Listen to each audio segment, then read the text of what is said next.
Welcome back to Good Sports for You, where we are talking about good sports for you. And this video is going to be way different than my other videos. It's really a thank you and a mission statement, really, and promises that I want to keep today or tomorrow, I guess. The day that I'm coming out with this video is going to mark the 1 year of making Good Sports for You. I had my first video about Roman Anthony's rookie extension. It's the same setup. So I want to just go over some numbers about the channel growth over this year. Think of this as like a state of the channel. But then I also have some goals that I want to talk about and my promises that I want to make sure that I keep. And not saying that I'm going to blow up or anything like that, which would be cool, but whatever. But this is something that I wanted to do while I'm still a small YouTuber, or whatever, and my Instagram and everything like that. I wanted to do it while I'm still small, so I remember this. If like, knock on wood, if like great things happen, if I get to 100,000 subscribers tomorrow, like I want to have this to be like, okay, like this is what we're sticking to. So I just want to go over some things. So first of all, everyone, thank you so much for everything. This has been awesome. Like I just started filming this just for fun. The plan was I just wanted an outlet to talk about sports, and to talk about baseball. And if it grew into anything, I'd be like, awesome. And if it didn't, it was kind of whatever. We currently have over 1,650 subscribers on YouTube, which I know isn't a lot, but to put that number into perspective, that's a whole entire Broadway house. Like I was a theater major. I love theater, obviously. And I've gone to see Broadway shows. And to think that I could have every single one of you guys in a Broadway house is remarkable to think about. And then on Instagram, we have over 1,400 followers, which is also super cool. My most viewed video this year was the Shohei Ohtani video, which got me over 35,000 views, which is insane to think about. I've had a ton of comments and a lot of really positive Discord, and I love interacting with you guys. There are so many of you that I recognize your usernames, and I love interacting with you guys, which is so cool and so awesome. And I recognize people. I'm like, I know that this is your favorite team now, which is super cool and so awesome. So thank you guys really so much. I've had over 796,000 views total across long form and short form content for a total of over 10,000 watch hours, which is absurd to even say, honestly. That number is really astounding, quite frankly. And like I said, when I started, I never thought that it would reach that height. I know my first couple videos that I made the Roman Anthony video. I made another one, or then I made my Andrew Vaughn video, which got like 500 views, which I was like, oh my gosh, like this is something. And then I came out with my Pocket Pancakes video, which got like 2,000 views. And I was like, oh my gosh, like we hit it. And then I had a lot more that like fell off, like couple triple digits, couple double digits, and then we started working back. I had my playoff preview videos, which did pretty well, like for my standards. And then eventually, like as I got going, I was like, okay, what do I do? And I was kind of getting tired, and I was like, okay, this would be fun to do shorts content. So I did my World Baseball Classic stuff, and I started that on Instagram, and I had a great time following the World Baseball Classic, and that got me a little bit more of a following. And then I started coming out with my MVP Daily videos, which have been a huge success and got me to this point, honestly. Like that is the biggest thing. And then I've added Cy Young rankings, and I've added reliever rankings, and I've added Rookie of the Year rankings, and also I have my Forgotten Fridays. I have something coming out, 2 videos at least coming out every single day of the week, of the work week, except for Tuesdays, which is crazy. And it's a lot, honestly, and I'm going to talk about that later. But that got me basically to 1,000 subscribers. And then my Shohei video, it all collided at the exact same time. And if you're familiar with how YouTube monetization works, you need to get to 4,000 long form watch hours, and you need to get to 1,000 subscribers. And I was tracking, I was like, okay, this is what I need to get to 1,000. And because I had my Brewers disappointment in the playoffs video that came out in October, that did really well. That got me basically to where I need to be in terms of watch hours, but shorts didn't count, and I was really struggling to find a couple more to get me there. And I was like, I need just one more to hit. And the Shohei video hit at the direct time that all my subscribers were growing, which was really cool. And I hit the watch hour limit and the subscriber limit on the exact same day, which is really rare, but it was really cool. So thank you guys all so much. And now that I'm monetized, it's like I'm not making much money at all, like I'm not enough to pay rent or anything like that. Maybe I'll pay for my utilities in the month or something like that. But it's been really cool. So let's go into some of my goals for next year. At this point, next year, I would love to be at 5,000 subscribers. That seems like a pretty lofty goal. I would need to be like, what is that, like 3 times the channel growth or something like that, which would be amazing. I think it's doable. I think it's really doable if I keep doing what I'm doing. And I have a couple of plans for the future of things that I want to do, but I think 5,000 is definitely doable. I would love to get my first my first sponsorship this year. That would be a huge goal, a huge milestone for me. Like SeatGeek would be really cool, just because a lot of people that I grew up watching have SeatGeek sponsorships. And I may not be at that point yet. I did apply to their program, but we'll see what happens and stuff like that. But I wanted to talk about that a little bit. Plans for the future. I want to keep making the shorts because I really enjoyed doing that, and I've gotten it down pretty much to a science, especially for the MVP race, where I'm in DaVinci Resolve, right? That's where I make my videos, and I do all my own captioning, and I'm doing it all, and I've gotten to the point where I can knock out a video in like 15 minutes, researching for like 5 minutes to check on, see how everybody did in the day. And then filming, for now I've gotten to the point I can just do one take. So that takes 2 minutes. Now I'm up to 7 minutes. I can edit in 15. So we're shooting around like the 20 minutes-ish. And then between making a thumbnail and putting it out there, I can get it all out in 25 minutes. That is awesome. I was definitely at a point, definitely a couple months ago, like a month or two ago, where I was like, I cannot do this for next season. But now, like I said, it's so much down to a science at this point that I'm like, I think that I can carve out 20 minutes every single day for it. And it depends on how like the videos do. It depends on if I want to do it next year. Doing the reliever of the year and Cy Young and everything like that does add up quick, though. I will say that, to do 2. And I really, really love making Forgotten Fridays, and that takes the most amount of time, like without a doubt, because I have to research and write a script. Like that takes probably, like, honestly, all in all, like an hour or 2, but honestly half of that is just because I go into the rabbit hole about everything.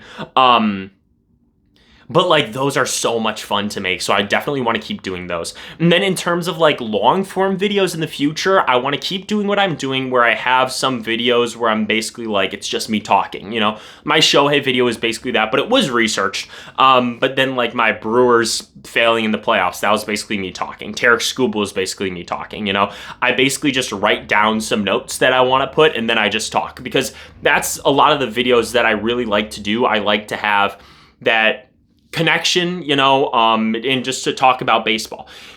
Very few of my videos are scripted. The ones that are scripted, like my Hunter Goodman video, was scripted. Obviously, like I wrote that all out. That needed to be written out. That was easily, without a doubt, the most fun I've had making a video, and I want to make more of those types of videos in the future. If you watch Jolly Olive, similar to that style, I think that those are probably more sustainable long term. I have a couple of video ideas that I want to do. I want to make a video about how Lou Gehrig's career was cut off and how much better he could have been.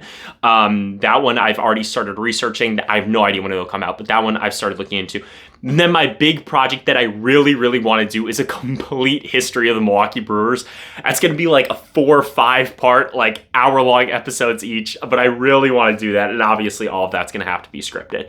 But I want to find that nice balance, because obviously the unscripted videos, they require less editing and all that jazz. And then also ranking videos are really fun too. Tonight or tomorrow, I'm going to be filming a video on like how I thought each team did during the trade deadline. I'm going to start with the American League and the new National League. That's probably the plan for the future, is to do one American League video, one National League video, because I don't think that like a 35-minute long video is as good as doing 2 15-minute long videos. It's easier for me. I think it's easier to digest and all those things. And then when it comes to actually editing the videos, I like to disperse clips like in there. Like I was just talking to my dad about this. Like, let's say if I talk about a team for a minute, if I could do like 15 to 30 seconds of clips, I think that's good. And then another 30 seconds of me just talking, I think that's a good mix, because to do a whole entire video of all of it edited with clips takes excruciatingly long. Like, I mean, my video where I ranked like the top 100 players, 50 from each league, that took me, no joke, probably like 8 to 10 hours to edit, which was a lot, a lot of late nights doing it. Once you find your groove, you find your groove, and that's why it took so long.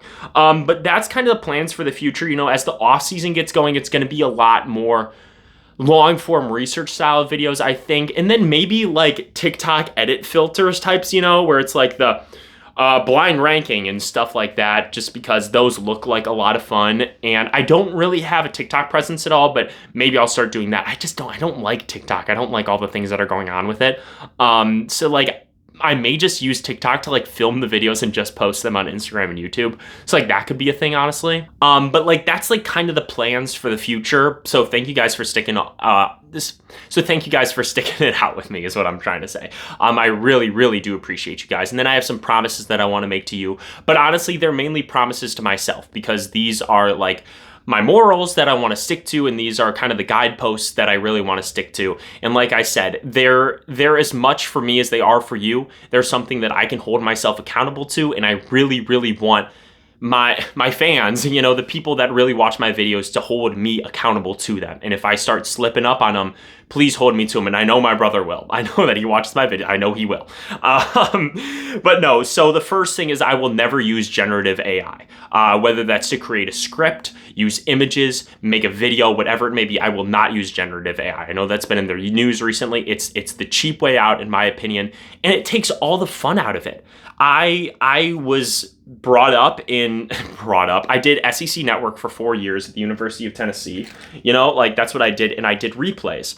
And to make the edits was so much fun. And that's one of my favorite parts about doing YouTube is editing and stuff like that. And it could just be for my enjoyment. But I distinctly remember during one of my videos, like ranking the first half for each team, for the White Sox, it was like Murakami, Vargas, and one other guy, and I had the home runs like boom, boom, boom, where it was just like swing and hit, swing and hit, swing and hit, and I see that, I'm like, that's so much fun. Even if you guys don't notice it, I see that, I'm like, that's cool, I'm glad that I was able to do that. And doing AI takes all the fun out of that. Making the script, doing the research, is why I like to do this. You know, I like to go down the rabbit hole. The Hunter Goodman video was so much fun because I delved into the rabbit hole. I found all these articles and I found the story within the story by myself. And I don't want to be robbed of that by using generative AI. I think that's lame. I think that's stupid personally. And I'm not going to use it for thumbnails either. I think my thumbnails have gotten a lot better. I know that they're not fantastic. I know that. I like them. And I have some that do really good. I'm like, let me do that style. And then the next one flops. And like, whatever it may be. I love my Hunter Goodman video thumbnail. I just really like that video. I'm sorry. And to take away that independence from me, I think would be very unfair to myself and very unfair to you. So I don't want to do that. Next thing, I will never, ever accept a sponsorship from a gambling website, a casino book, whatever it may be. And definitely never from prediction markets, whether that's Polymarket, Kalshi, the Fanatics Sports Market, whatever it may be. I will never, ever accept it from that because I feel that their advertising strategies preys on the youth, specifically young males in sports entertainment. That is, I think, an abhorrent advertising practice. I do not agree with it whatsoever. I don't approve of the things that you're able to put money on, especially in like Kalshi and Polymarket and all those things. I think that that's like terrible and disgusting, quite frankly. And then also their use of AI in commercials. I think that that's incredibly stupid. And as someone who, like I said, I was a theater major, I am an actor. As somebody who auditioned for a lot of things and has done a lot of really cool things in short films and all those things, I am so upset that actors' jobs are being robbed to do digital AI. And my promise to you guys is that if a sponsorship comes across my desk, I will try to do some due diligence to it. And if I don't do as much due diligence as I should have, and if somebody comes like, hey, you really need to look into this more, I will. I definitely will. Because I will be so 100% honest with you. I have gotten sponsorship offers already. Like I said, I'm a small YouTuber, and one of them is a friend from Kalshi. And hey bro, like I just graduated college the other year. It's like the funds are not funding, you know, like YouTube barely pays me anything. I have a job. I work as like a teacher, but I'm in summer right now. So like the funds are not funding. I also work in freelance and everything like that. I could have benefited from that. You know, if I got a couple of people to sign up through Kalshi through my link, I could have paid for my rent and I would have been chilling. I could have paid for my groceries. I could have been chilling. I will not do that because I think that that's terrible. And I also would like to note, I am in a privileged position to be able to say that. If like worst comes to worst, there are people in my life that I can ask for money, you know, and I have a job. And I understand that there are content creators who do not have that opportunity. I don't have anything. I'm still on my parents' health insurance, you know. there's nothing that can happen really in my life that I can't fall back on. If I need to move back to Wisconsin, I can move back to Wisconsin. I'm sure my mom would be thrilled. I can do that. There are some people who can't. So I'm not saying if you're an individual content creator, specifically one who's small, if you take those sponsorships, okay, that's fine. I'm not going to look down on you for that. If you are a successful content creator, or if you are a brand or a media conglomerate, I will look down on you for that, quite frankly. If you are big enough that you have tons of people working your jobs, and if you still accept sponsorships from groups like Kalshi, there is a part of me that is definitely disdainful of that. Quite frankly, like, I'm going to be so honest, and if that makes me some enemies. And also, this is going to be like my least viewed video by like 1,000,000 miles, and that's totally fine. Like I said, it's just as much for me. So like nobody's going to see it, but if I make some enemies by saying that I look down on those companies, that's fine. But like I said, I will not criticize another content creator for that, specifically a singular content creator, specifically a small content creator, because I know like this isn't paying me. If this is your job, okay. If that's all you got, okay. That's fine.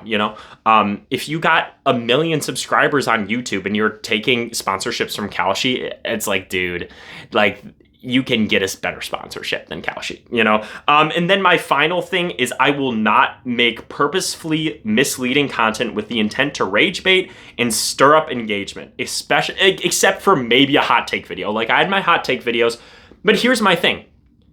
I will never say something that I don't believe, at least a little bit. Like, my hot take videos, there were some where I'm like, this is a hot take video. That's the purpose of this video. If you disagree with me, that's totally fine. Like, one of them was like, I think that Ricky Henderson is the most valuable offensive player of all time. I don't 100% believe that. I can definitely argue it, though, and that's my main thing, is I will never make a take that I can't defend. And if somebody in the comment section is like, this is why I think you're wrong, that is awesome. I love having that discourse with you. You will disagree with me on a lot of things, and that's okay. But just know I am not saying that to try to get you to comment, to try to get you upset. And like, especially with like short form content, I feel that people feel that way, that I don't have PCA as my number one because I don't like him, because I'm a Brewers fan. That's not the case. He was my number one for a bit. I feel that right now, the pitching equivalent of what Shohei Ohtani has done, his innings pitched and his production and his quality, is the equivalent of what PCA has done defensively. So therefore, it just comes down to hitting. And the margin is like so razor thin, it's like unfathomable. Like, every single day I look and I'm like, if the OPS for PCA is higher, it's PCA. That's basically what I'm going on right now. Now, if Shohei doesn't pitch for like another month, it's going to swing to PCA, probably within a week, quite frankly, unless his offense falls off and Shohei just goes on an absurd tear, But my main thing is, like, I got a lot of comments on my, I did a short about how I'm so upset with the Brewers for their trade deadline. And I cut it up and I posted one of them onto Instagram, one of them onto YouTube. And I had 2 more in the tank, but the one on Instagram got a lot of engagement. And I was like, I don't need to post the other 2 because I'm basically saying the same thing. And people definitely took it out of context, partially because, I took the video out of context, but also they were not listening to what I was saying. I'm not upset that we didn't get Tarek Skubal. Like, obviously there's a part of me is, I'm upset that we didn't get the other guys, that we didn't get a Casey Mize, that we didn't get a Robbie Ray or a Kevin Gossman, whatever it may be. I'm upset that we got Dustin May. And it's like, I believe that. I have been a Brewers fan, like I said, for 23 years. We have never won a World Series, not just in my lifetime, in the history of the franchise. This seems like the best moment. We need to pounce on it now. I'm willing to deplete the farm system. I will never make a video that I'm like, this is something that I can't defend. I will always be able to defend it and believe in what I'm defending is my main thing. I'm not here to stir up controversy. And like I argued with my brother about my ranking for the Brewers. I had them at a B+ for the first half of the season. And he was basically like, this is the best Brewers team ever. How can you put them at a B+? And I was like, because this is what we should be, and we still have holes. Our left side of the infield hasn't been hitting well. We had Luis Rengifo. Like, if we didn't have Luis Rengifo for half of the first half of the season, or a quarter of the season, I guess, we would be at an A because we would have won more games. Like, this is where we should be. we've maybe exceeded my expectations a little bit. That's why we're a B plus. But there's lots of things that we could have done better. That's when you would have gotten into the A plus territory and everything like that. So, and there's so much, whether it's ESPN or other people on social media that basically do things to try to rage bait you and try to get you to say, no, why are you saying that? That's insane. I am so sorry. Kyle Schwarber top 5 in MVP conversations? Hunter Goodman has as many home runs as him. How is CJ Abrams lower than Kyle Schwarber on the MVP list when he has a higher OPS plus and a higher WAR? And higher in like every single stat except for home runs. That's insane. You cannot tell me that that's not engagement bait. I'm not here to do that. And the only time that it may seem like engagement bait is just because I was unaware. Quite frankly, there have been times in my MVP ranking, especially in my reliever of the year rankings, where somebody has said, how is this guy not on the list? And then I look at the stats and I'm like, I just completely overlooked him, and that's my bad. I will own up to the mistakes, you know? But that's my main 3 things is I will never use generative AI to create scripts, videos, thumbnails, images, anything like that. I will never accept a sponsorship from Kalshi, Polymarket, or any gambling website of any kind. And my final thing is I will not make videos with the intent to rage bait and get engagement. Even if you've noticed on my thumbnails even, because I know a lot of other YouTubers don't do this, the grade that I give on the thumbnail is the grade for the video. Now, I may purposely pick ones that I feel are more inflammatory, or I may pick the Yankees more because they're the Yankees, or I may pick the Dodgers more because they're the Dodgers, you know? But what I'm saying is what I'm saying, you know? Like, I put B plus for the Brewers. I'm not gonna say C minus for the Brewers on my thumbnail, and then in the video I say, no, I'm giving them a B plus. And if that hurts my engagement, if that hurts my watch hours, I could not care less. Quite frankly, I genuinely could not care less.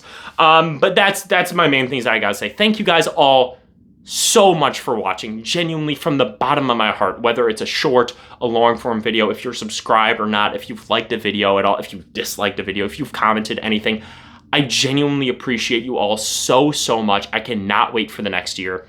This has been an awesome journey for me. Oh, one final thing. I'm going to add more stuff in the back. I have some things. I just need to hang them up. But I keep forgetting to do it. But genuinely, thank you guys so much. I genuinely appreciate you all. Oh, and then final thing.